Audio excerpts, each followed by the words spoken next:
Ladies and gentlemen, boys and girls, welcome back. It's game 2 of Mouse Sports versus the Alliance. It's a best of 3, and currently, it's the Alliance leading 1-0. They are heavy favorites in this match. The people have spoken, and they have voted 85% in favor of the Alliance. Mouse Sports, they now find themselves in the unenviable position of being down 0-1 against such a strong team. Can they bounce back? We'll find out now. The winner of this match moves on to play Na'Vi. The winner of Na'Vi versus Dignitas. The loser, which will be coming up later today, by the way. The loser dropping down to the lower bracket in the G-1 Western qualifiers. I'm LD, and I'm joined here by the one and only Luminous. Lumi, how you doing? I'm doing great, and we haven't seen the Luna. You were kind of asking for him in the previous draft. Well, here it is. So we're going to see somewhat of a construction of the Luna push. So dangerous. Level 8 or 9 when she has her ultimate, has her B max, and have a ton of levels in her aura. And it's going to be so hard to stop that push. But I think one of the better heroes to stop it is a Blink Dagger Magnus. So for me, at the draft so far right now is how quickly can Magnus farm up his Blink? And I gotta say, that might be a difficult job against S4. Most likely playing the Puck, most likely playing the Queen of Pain. Two heroes that do quite well against Magnus mid. You know, nobody wants this Nyx Assassin. Just goes through the first 6 picks. Yeah. It's ignored. A little bit unusual to see that. But, I mean, any thoughts? Any reason in particular why you think maybe we're not seeing the Nyx pick this series? I'm not too sure why. I feel like he's a very good hero. Maybe he's not that good against pushing, which is what No Tie Hunter went for, or I call them No Tie Hunter, but Alliance in game 1, and I think Mouseboard really wanted their line as well. So I guess just neither team felt the big need to do so. And in this particular game, I don't think Alliance will need the Nyx Assassin for mid either, because I think Magnus beats Nyx mid, and I think Mouseboard, well, they could pick one up, but maybe they're looking for a different support as well.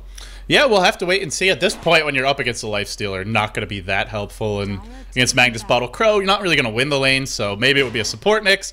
Either way, still available. We'll see if either team even bothers to go for it at this point. But looking towards Mouse Sports, I mentioned Alliance maybe going for the Luna last game, but this time around, Mouse Sports have some good heroes to deal with Luna. A Magnus, that early Blink RP, if he gets it online, lock the Luna down, could easily bring her down. She's fairly squishy at that, and Lifestealer, one of the best natural predators of the Luna in the early to mid game. If Luna gets big enough, not so bad of an issue, but you know, Rage, when you have it maxed at like level 7, Luna does nothing to you in the fights, and Lifestealer can focus her down. So it'll come down to EGM. Can he find those good disruptions to keep Luna alive if the going gets tough? Yep, we're going to see Jakiro going to be the pickup here as a secondary support. A very common combo with the Magnus RP, Macro Pyro, and Ice Path on top. It is a ton of AoE damage. So nothing too surprising here. I mean, the laning stage is going to be very favorable as well. Has a lot of initiation range in between things like Open Wounds, Ice Path, and a little bit shorter range. Oh, man. Is this going to be a solo mid-axe? Is this going to be a jungle axe? I gotta say, it's looking like to be a solo mid, but you could definitely jungle it, and basically says SD Luna, you could have that safe lane up top. I cannot... I don't know what to say. I'm so excited for this hero. You know, I want to just scream, Axe is back, but it's kind of an odd pick, to be honest. I mean, he was never here, so you can't say he was back. Well, you know, he is, because Roxkiss like their Axe. Everyone probably remembers seeing that, of course, at the recent EMS, but Roxkiss have been picking that hero for a while. Dread even picked it back during the We Play qualifiers in the previous group stage. Not the qualifiers, in the first group stage, which is like a month ago. So a few teams have been picking it. We saw it get some play before the International too, and I think in some of the group stage matches, but not really a common pick by any means. I mean, if it's going mid, it's very annoying for Magnus. It kind of limits his Bottle Crow, but you're probably not going to find kills. At the end of the day, you Shockwave, you kill off a creep, so I feel like this is going to be most effective in an offensive tri-lane. You run the Luna and the Prophet maybe as your 2 solos, but you always expect Bulldog to play the Prophet, the Luna to go to Loda, so maybe it really is a solo mid-X just because of what we normally see each of these players handle. Yeah, like you said, I mean, Empower allows Magnus to easily get lasted. Shockwave is going to be there, so I don't expect Axe to go mid, and if he does, I don't expect him to have a good lane. So maybe this is some sort of a crazy offensive trial lane. Axe allow you to dominate the enemy jungle easily, and there's a Weaver pickup as well. So Tricore for Mouseboard, nothing too surprising there. Empower is going to allow both Weaver and Lifestealer to do a ton of damage, and there's a Dazzle. Oh, so it's got to be an offensive tri lane with these 3. I mean, that's the only reasonable conclusion. You disrupt a hero, Axe walks next to them and calls them. No, Aki's playing the secondary support. It's going to be solo mid-Axe. S4 on the Luna. It is going to be the Tri-Lane X. Okay, so this Tri-Lane X. Yeah, it's wow. You disrupt the hero, and then you Axe gets next to them and call them right as they come out with Soul Catcher there, and it's the heal bomb. It's something that actually LGD International showed way back during the G1 League, or the G League group stages, so dating back even to December. That heal bomb with the disruption illusions there does a ton of damage. If you get like even 1 or 2 spins, that's going to be an easy kill. Yeah, It's a little gimmicky, though. I mean, it really is a gimmicky combo, but if it works, it's very powerful. It's not that gimmicky. I mean, it does a ton of early game damage. It allows Admiral Bulldog to safe lane farm up top. So, and of course, what tri-lane are you up against? I expect it's going to be a Lifestealer, Weaver, or excuse me, Lifestealer, Jakiro, and a Rubik tri-lane. Anybody that's caught out of position, they're dead. They kind of follow up stuns of Ice Path and things like Telekinesis. That doesn't stop the combo from coming in against you. So, and it seems level 1 Roche is in the off-fade as well. No way. They're going to try to go for it? But they're sending the Treants into the jungle, trying to, I think, pull a fast one here on Mouz and make them think it's just that standard Bulldog off-lane Prophet, or at least a little bit of a Scout, even if he's heading safe lane. S4 taking a lot of damage, getting bashed repeatedly. There's a little bit of all chat from Mouse Sports right now, and, well, they don't seem to know, Lumi. Seems like this might work. Yeah, Bulldog fed a couple of Treants last game, and that's why Faddis says thanks for the free XP, and they're doing one more time, and here we go, Bulldog. Well, they're gonna get they grouped up 3 heroes around Roche. The clap was there, so they take a lot of extra damage, but I think still gonna get it. And unopposed at that. Well, now the tri-lane's really scary. Everyone's gonna be level 2 off the bat, and you're gonna have an Aegis. And for those of you guys that are wondering, why is it possible to actually pull down Treant so quickly, or Roshan so quickly? Luna Blessing level 1, 14 damage times 5. That's 70 damage for your whole team. That's a ton of right-click damage, and, well... You know, I see Axe as the first pick. My initial... Or not as the first pick, but was one of the picks. My initial thought is really not Roche, but it makes a lot of sense in retrospect. You've Shadow Wave, great for doing early Roche. And like you said, the Lunar Blessing, the Treant is some nice additional tanking power. Well... And this is a strong tri-lane. I'm not really sure what Mouse is going to do.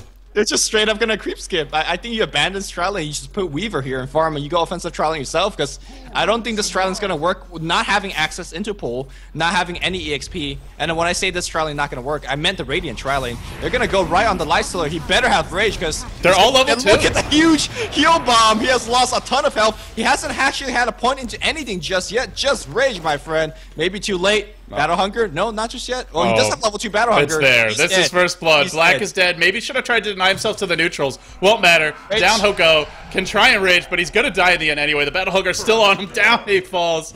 First blood and the Roche to Alliance, and now it's a level 3 Axe. Lumi, I think they've pulled a Zenith. I think Mouse Sports, this is like one of those games where when you play against Zenith, you're just like, I did not see this coming, and I have no idea how to deal with it. And right now for Mouse, what do they do? You said abandon the lane. Can Weaver actually lane against this? I don't think so. Can they get enough out of that tri-lane to make up for it when Prophet's already level 3? When the towers are going to drop like a house of cards? Weaver cannot have a chance at all against this. But right now you're basically throwing away 3 heroes experience growth for 1 hero's experience growth. So I think Weaver should swap, but right now they can't swap. And I think maybe Black would have survived if he Rage and Salve immediately, because Rage will block a little bit of that Battle Hunger. Maybe you get about 100 health from that Salve. Yeah, but Loda had enough mana to use another. So. Yeah, he would have chased you down regardless. And he has no qualm about chasing you down because he has the Aegis.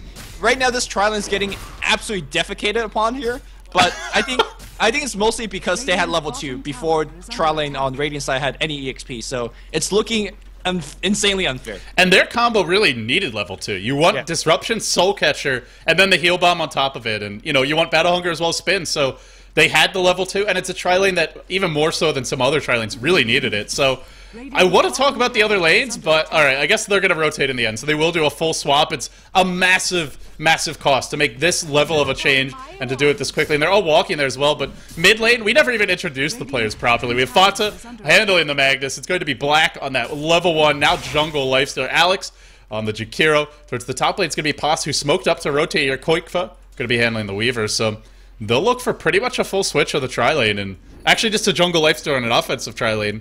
And then, who do we have on Alliance, I guess, if we want to try and introduce them now? Well, S4 is going to be playing that solo mid. Luna, who was huge in that level 1 aura to get that Roshan kill. On the top lane here, Ammo Bulldog perhaps getting initiated upon. Where's the follow-up damage? There's no it's ice too far. Too far to dive. Force 1. In fact, right now we do have Weaver in big trouble. Solo kill for Nature's Prophet. I don't know, man. Meanwhile in the jungle, Black gets caught. He's body blocked in. He'll go down as well. This game is quickly falling apart for Mouse Sports, and just I almost want to say a comedy of errors, because if you're Mouse, you almost just have to laugh and say, like, man, we really screwed the pooch with the start of this game, huh? I mean, you don't expect a level in Roshan. You definitely know that the enemy team can, but I think it's something like not in the back of your mind. And now not Bulldog, Infata in big trouble in the mid lane. Disruption is going to be right there, and the body block right next to trees. He's going nowhere. Skewer out, my friend. He does skewer upwards. Not enough. Not enough. Too short. Ice Blast going to come through. EGM might actually die. Magic Wand up, and he's got a salve. He's going to live, and now S4 with a little bit of a block. There's your heal. Meanwhile, top or bottom lane, Loda get a fight to kill on Koikfa, and it looks like. Yeah, that'll be the end of the aggression mid, so, maybe not. No, S4 just going to come and throw a little bit of a harassment. And so they're working on the towers, and they're working on it quickly, and one thing the Alliance does have is a great pushing lineup. Now bottom lane Loda, wow, Black was at full health. I just looked at this lane 2 seconds ago. Full health, Battle Hunger is there, and the Culling Blade as well, and down he goes. Let me tell you, when you're a level 2 hero, and that Culling Blade could proc very, very quickly. That's exactly what happened. So I don't want you to pull up the gold graph, but you should, because we're seeing more than 1,000 gold and experience lead per minute. And this game, I don't want to call it over, but... I was about to say, Lumi, you might need a new glasses prescription, but yeah, you said 1,000 per minute, and then I'm like, oh yeah, you're right. Yeah, Jesus. It's insane. Like, it's not even close. And Loda right now, for those of you guys that even care about this game anymore, he's doing this little bit nice trick with a Tranquil Boots and an Energy Booster. Basically, he gets heal and Arcane. Mid lane, action, throwing in AGM. There's your Eclipse, and it does a decent amount of damage considering there were so many creeps here, but I don't know if it's enough. Alex trying to run away. S4 jukes the Ice Path, can't find the kill. Now EGM potentially on the run. Looks like he will be forced back. He wands up. He is able to survive for the time being. Now the disruption. Potential, no real turnaround in sight. Is there going to be a Lucid Beam? No mana for it yet. And, well, meanwhile, it's just pressure. The Aegis actually was popped. Loda looks like he intentionally sacrificed it. Comes back to a fresh life, and you were saying, keeps on disassembling the boots, so constantly full mana and HP. And now he's already level 7. Anybody, like half their HP is a Culling Blade right now. Oh, Paz is dead. Yep. 670 damage. Here's your Culling Blade. Chop! Chop! Off with his head. Oh man. By the way, this is the only time that Axe works, when you have this kind of insane snowball lead, but that's exactly what they're having. Axe is a great snowball hero. For anybody that's wondering, if Axe goes Dagon right now, the game is just flat out over. Like, flat out over. You Dagon, walk up Culling Blade. Game's GG, guys. And especially with Soul Catcher there as well. Yep, you know, you look at, I mean, just the heal bomb already doing a ton of damage. That's really scary. Louis, I don't. You and I were talking about this match before the match actually happened, and sort of discussing how we thought it would go. I actually thought Mouse had an okay shot just based on the way they've been playing lately. They actually took down Na'Vi and WePlay. Granted, that was online. Na'Vi maybe not on top 4, but it's a team that can come out and surprise you, and we saw that when they surprised Virtus Pro as well in the qualifiers, albeit there were some roster issues there with VP not having their full 5-man for all the games, but mid lane, Fata going to get picked off. But you said 2-0. And I don't know if you expected this kind of a 2-0, but it looks like we might be headed that way with the way Alliance is playing. I expected a 2-0 very similar to the way that game 1 happened, where, back in the mid lane here, S4 should be fine. Nice dodge here. He does have a regen rune, so he should be fine. Oh, here comes Aki with the poison touch, doing a little bit of big slow, but I don't think S4 will follow through. In fact, he will, though. He does have the regen. Shock is going to come, and that should be the end of it. I expected a 2-0 very similar in the vein of game number 1, where Alliance just plays better. They don't make any mistake. It's going to be a slow but a sure victory for Alliance. Not like the way at this, though, because who expects a level in Roshan? Mouseport definitely did not. And I mean, maybe it was just one of those games where everything goes according to plan, or maybe it is one of those games it isn't over yet. Should talk like it is, although it kind of feels like it's over just judging by what Mouse is forced to do right now. But, I mean, it felt like so well thought out, from the hero composition to the fact that they had the heal bombs in place and picking Axe when you know you'll get an Aegis off the bat, or when you're fairly certain you will. It wasn't really an obvious Roshan lineup, although they could, whenever you see Dazzle, maybe suspected a little bit, but it's like all those little things in concert make it a decent strategy. Bulldog going to be able to TP out top lane, so Yeah, it felt haphazard with the draft, but we see for now for S4 and his team, they had a pretty damn clear plan of what they wanted to do, and I don't know they could have counted on getting Roche, but once they got it, it was just off to the races. Yeah, it's level 2 against all your level 1 heroes, and that experience lead is just somewhat too strong. Loda, by the way, is going to go back for Mech, so that's going to be Mech, by the way, on Axe. Despite the fact that you think your mana pool is very, very weak, with Arcane Boots, you can easily, reliably pop it off, and it's a very, very good item. Charging, you think you kill Axe, but Axe mechs up, spins, and you're dead. Yeah, and the other thing is it allows them to be more aggressive. They could dive those towers, you pop the mech, you get some extra armor to deal with the tower. The minus armor from Weaver won't be as big of a factor. Eggum gonna find Koikfa top lane, and then the Shatter cooperates. Oh man, nothing is going Mousesport's way. Throws the shockwave out. Maybe he ends up living there. He even had time lapse, it looks like, or just cooled down, but, well, the Shatter. This feels like a curse game for Mouse. It really is. Loda, we're seeing 8 minutes, 9 minutes, a mech, Arcane, if you want to call it that, Tranquil boots up here on Axe as well. You might as well have both boots, because he really does. This is how you do 2 boots properly. Yep. You know, you don't get the 2, you don't get the Tranquils and the Arcanes, you get the 1 and then you swap. Yep. And, I mean, Tranquils is actually pretty bad on Axe, because you Battle Hunger, or no, not Battle Hunger, you Berserker's Call and suddenly you lose all your movement speed. But being able to swap back and forth like this, very, very effective. It's quite cute, and I mean, I want to talk about, is there any way Mouse could get back into this? Like, they're so far behind. Let's say they hit a 5-hero RP. They throw a Macro Pyre on top of it. Is that enough? I mean, can they actually find kills off of that? That isn't enough. That's a sad thing to know, because they're so high level, they being Alliance, they would just mech up, kill you, and survive with, like, red health. Oh, this isn't going to help. This is not going to help. Hasted S4. You know, people always say, as casters, you have to make the games exciting. And he saw them, because it's nighttime and he's Luna, and he's going to come in now with the backstab. There's your Lucid Beam on Alex, looking to go. And S4 not getting caught by anything. Eclipse flies out, well positioned at that. Finds one, but actually not fighting the second one. Loda on the chase. In the end, it's going to be Pas who gets picked off. And now Koikfa on the run. And that, you know, it's not they didn't just get the Roche, they didn't just get the first blood. They've been consistently applying pressure to every single lane. They took down 2 towers bottom, they took the tier 1 mid, then they rotate top, they find some kills there. Systematic, disciplined pressure. Sure, a cloudy pick in the Axe, or maybe an unusual one anyway, if not cloudy, but a very well thought out and well executed strategy since then. Phantom mid lane here on the run, but here comes that Battle Hunger. Again, that's 607 damage of DOT, and he's surrounded from all sides. And that's just the Battle Hunger. You throw Shadow Poison on top of that, now level 3. Not even taking a point at Grave, because honestly, who needs Grave? You know, you're just fragging. You're just killing, man. It's 0 and 11. Nobody needs Grave. They're going to go back to Roshan, because, well, the guy responded. I love doing level 1 Roshan strats in pubs, where you do the Roshan and you type like 014, because, you know, you mark down your Roshan timing. And then your allies laugh at you, because nobody marks 014 as a Roche timing, but that's exactly what Aki and Alliance And also, if you level 1 Roche, you should damn well know when he's going to respawn. That's the other thing. But we'll see. Loda just trying to apply some pressure bottom lane. You see him in this lane. If you're Mouse, you probably assume there's a couple heroes behind him, and they're all going to rotate there. I mean, they probably also should have the Roche timer written down, but, you know, giving up a level 1 Roche, it's one of those things where maybe you don't write it down, and the way this game is developed, they've given up 11 kills and 4 towers in 11 minutes. It wouldn't entirely shock me if Mouse maybe didn't realize right away that Roche was happening, but even if they did, nothing they could do. Yep, and I do believe we're going to see Rax attempt number 1 from Alliance. They have Aegis now on Luna, and of course Mech up on Axe. We do have Shadow Blade up on Nature's Prophet as well. The goal per minute of this team is just absolutely insane, and if you want to look at the net worth graph, it's just, it is so trolly. It's been a day of little things for Alliance, and one of the other little things they have is, you mentioned Lunar Blessing, 4 ranged heroes, so a really, really strong push coming their way now. Yeah. Well, a ton of AO to slow down this push. Pretty impressive defense coming out, considering how far they're behind, but Loda will just Battle Hunger, and Battle Hunger will force people back to their fountains, because they can't actually get any creep kills here.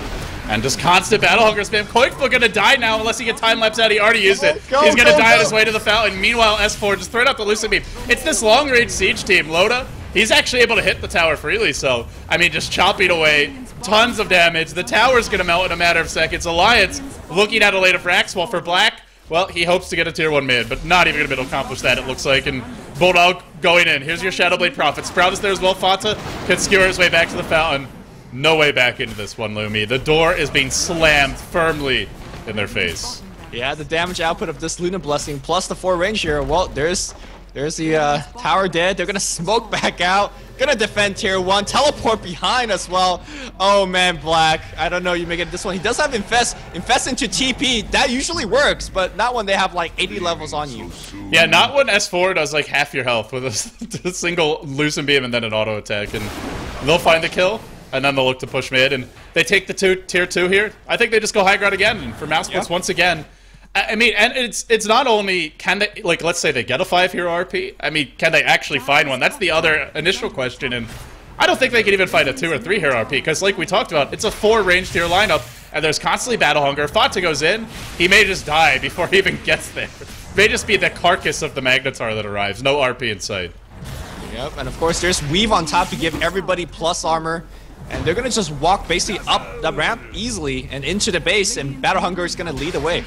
Shockwave being spammed here. The bugs will come out as well. Now Lucid Beam onto Alex, and well, Ice Path gonna catch out too, but do they really look to go? He's got the Aegis, and there's a disruption on the side. Well, they're feeling a little desperate, Lumi, and now the disruption illusion's doing a lot of work, just chipping away at this tower.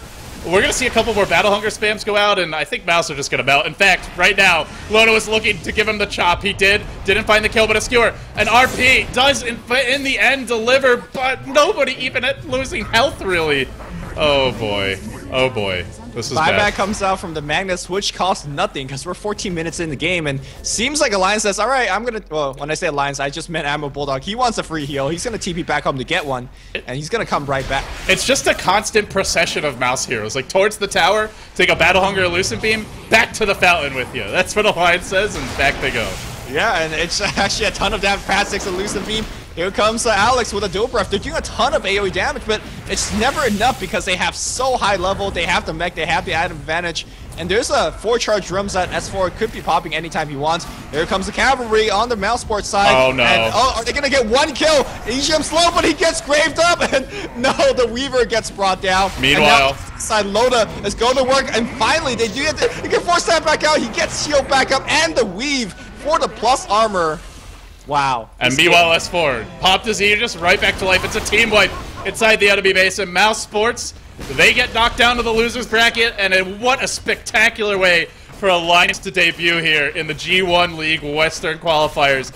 Many would call them, if not the strongest Western team, then certainly in that top 2 discussion there with Na'Vi. Few would argue with that based on recent results.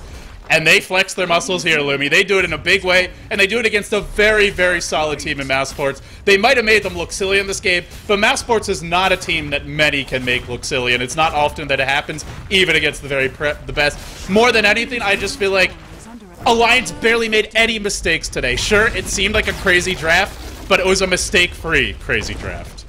Flawless victory, 0-19, no tier 1 tower going down, and the go graph, well, it was just a one-direction swing. Alliance making it look impressive. 2-0 victory over Mouseport. Later on today, we'll have Dignitas versus Na'Vi. That's a matchup you don't want to see, because Dignitas looking quite consistent. You don't want to miss. You do want to see. Yeah, is that what I said? You do want to miss? You said you don't want to see. No, you don't want to miss. You don't want to miss. And we're going to be back, I think, in... And we'll be back for that one in 2 hours and 20 minutes, guys. So it's going to be a long break, but don't worry. We got you covered. We got a classic VOD for you. It'll be an epic game from the BTS libraries. But before we do that, well, we want to wrap this one up. So it will be Alliance in the end. Moving on, they'll be in your winner bracket semifinals. They'll join Evil Geniuses as the second team there. Later today, we'll find out who the third team's going to be. It's Na'Vi versus Dignitas. That one comes up at 5 a.m. Pacific time, which is in about 2 hours and 20 minutes here on BTS 1. But meanwhile, Gods, he may be napping now. He's about to wake up in an hour and 20 minutes while Vici Gaming playing against RG Sports in the loser bracket finals for the Natalic League.